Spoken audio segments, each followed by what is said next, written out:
Today we're delving into a common problem, a common dating problem, and what to do about it. And last week I said, I'm going to cover a bunch of different problems that exist in dating. And as I started to write this episode, I thought, no, this one needs one whole episode to itself. So I've heard your feedback loud and clear. And since I've started this podcast, this is a topic that you've all really wanted covered. So we're going to talk about ghosting today. And we're going to get into why it happens. We're going to get into what you can do about it, perhaps how to minimize it. So if it's something that you've experienced in dating, which my guess is majority of you have, because like I said last week, 71% of people have experienced ghosting, which is wild, then this is for you, right? And all of this chat around ghosting is so related to dating burnout, which we spoke about last week. So I really want to help you find some ways to minimize dating burnout and to stop you getting burnt out and to allow you to enjoy dating again. Everyone knows, right, that online dating is just this minefield for bad behavior. And it's something about the anonymity of dating and being online that is associated with people losing their manners and acting in ways that I really hope they wouldn't offline, like in the real world. I don't know if they would, but I really hope that if you were face to face with people, I've got a cold, so my brain is not really here. If you were face to face with people and you were dating, I would hope that this behavior, in particular ghosting, like you're not just going to be out dating with someone and then they just vanish. I mean, people do it, right? People go to the bathroom and never come back, but it's not as prevalent as it is with online dating. And it's just exhausting. That's the word that I hear from everyone, is that they're just over it. They're over being ghosted. And it's just so common, right? 71% of people have been ghosted. That is a wild statistic. And the ironic thing is that so many people that I've spoken to that have been ghosted have also ghosted people themselves. So what the hell? I feel like I'm on this major mission now to stop this unhealthy phenomenon because it's so disrespectful. It is purely disrespectful. That's the only word I can come up with to describe what ghosting is. It's rude and disrespectful. For those of you who don't know what ghosting is, it's this dating phenomenon that's become increasingly prevalent with the rise of online dating. And it refers to a sudden and unexplained disappearance of one person from another person's life during dating, right? So it actually means that they just turn into a ghost and disappear, and they cease all forms of communication, and it leaves a hole. It leaves this void of like what happened, and it leaves you with the potential to create a story in that gap. And that is probably the most important thing out of ghosting, is the story that you create when you're left with a gap to fill. And we'll talk about that a little bit later. But if you've been ghosted, you'll know that it has an emotional impact, because it can feel really confusing. You could feel rejected. It can be linked to you having low self-esteem, really like questioning what's happening, particularly if you've had like a run of ghosting, like after the other. And you often wonder what you did wrong or why the other person lost interest.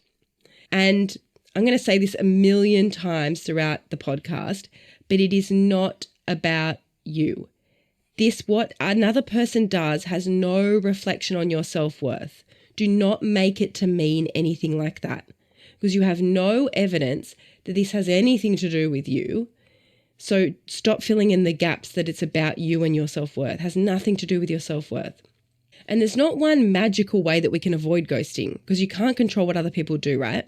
But I do believe that there is something in dating which can support the chances of it happening less. And that is if we clarify expectations early on.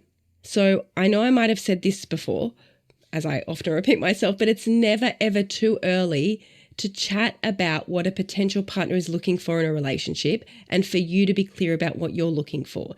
This doesn't mean that you go in saying, hey, do you want to marry me? Or like, are you thinking we'll be together forever? It means, what are you looking for what are you hoping for with dating? Are you hoping for a long-term relationship? Are you looking for just casual sex? Like, what is it they're looking for? So often I hear that people are scared to ask this question, and yet then it leaves this this gap of assumptions and uncertainty. And that's when this behavior, I feel like, is more prevalent. So it's not going to stop ghosting. The reality is that after that, you still might get ghosted. But it's, again, really important to remember that the behavior of this person reflects on them, and it's not linked to your worth. And dating in a whole is uncertain. And the more that you can become uncomfortable with that uncertainty, the kind of easier this is to kind of roll with, because it's going to happen. I'd love to stop ghosting. I'd love it stopping happening to you, but like reality is it's happening. And so the more that you can kind of roll with these punches instead of it taking a hit on your self-worth or take a hit on who you are and how you're experiencing dating, the easier it can be. So like I spoke about before, it's really important to look at the stories that you create when you get ghosted, because they'll give you a bigger insight than anything. Because when you have that, when someone ghosts you and you're left with that gap there of them not replying, it leaves a space there for you to fill in a story of whatever your beliefs are. Your beliefs will get brought up at this point.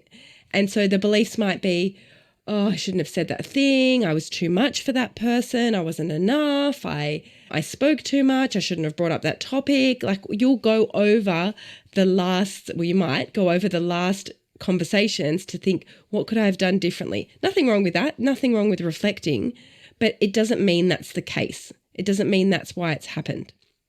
So why do people ghost, right? You have probably been there where you think everything's going great. There's no red flags in sight that you think. And then out of nowhere, you're kind of left high and dry, wondering what happened. Where did they go? Why have they vanished? And it's so frustrating, right? There's no single clear answer as to why this happens. But like I spoke about before, with digital dating and online dating, it means that there's endless choice for people, or so they think, right? So it kind of leads people to search for perfection. And so it's easy to ghost. It's much easier for people to ghost, I think, than it is to tell people what's going on or to have a chance of hurting someone else's feelings. That's why I think sometimes it's just easier to just ignore that conversation, delete it, forget it didn't happen. Even if I meet someone else or I'm just not feeling like dating, I just won't communicate that to them, which we're going to change.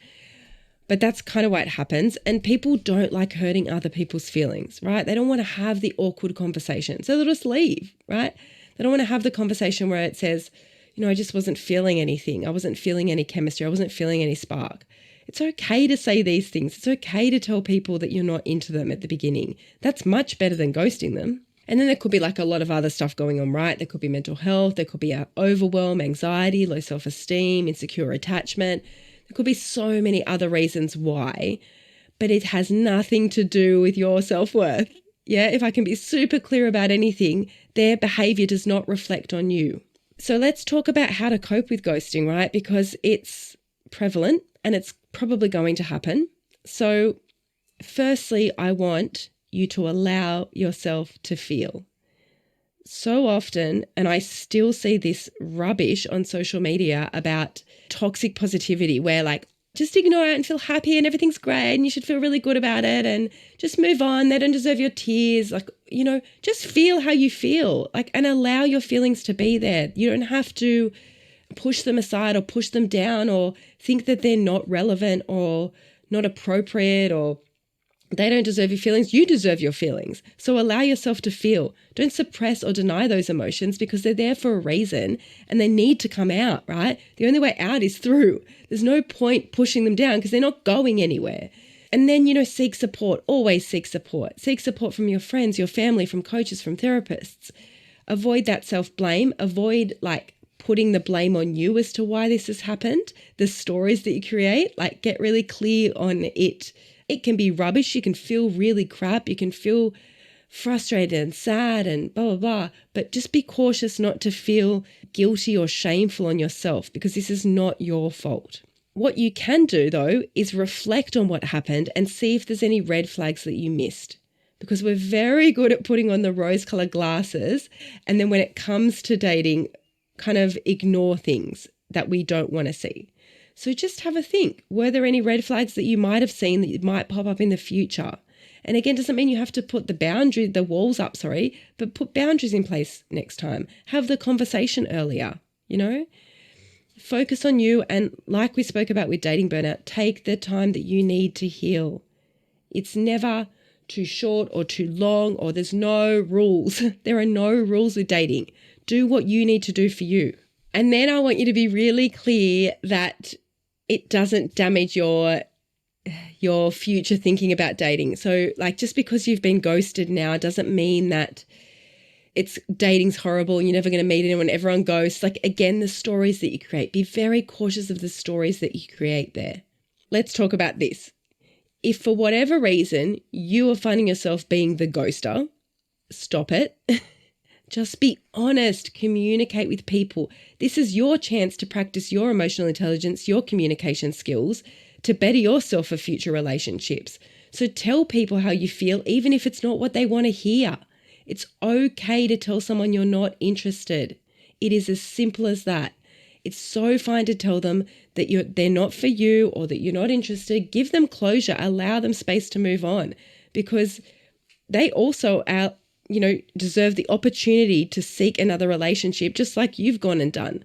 So have the closure there. Stop being the ghoster and look after each other in this dating world. All right. Bye, everyone.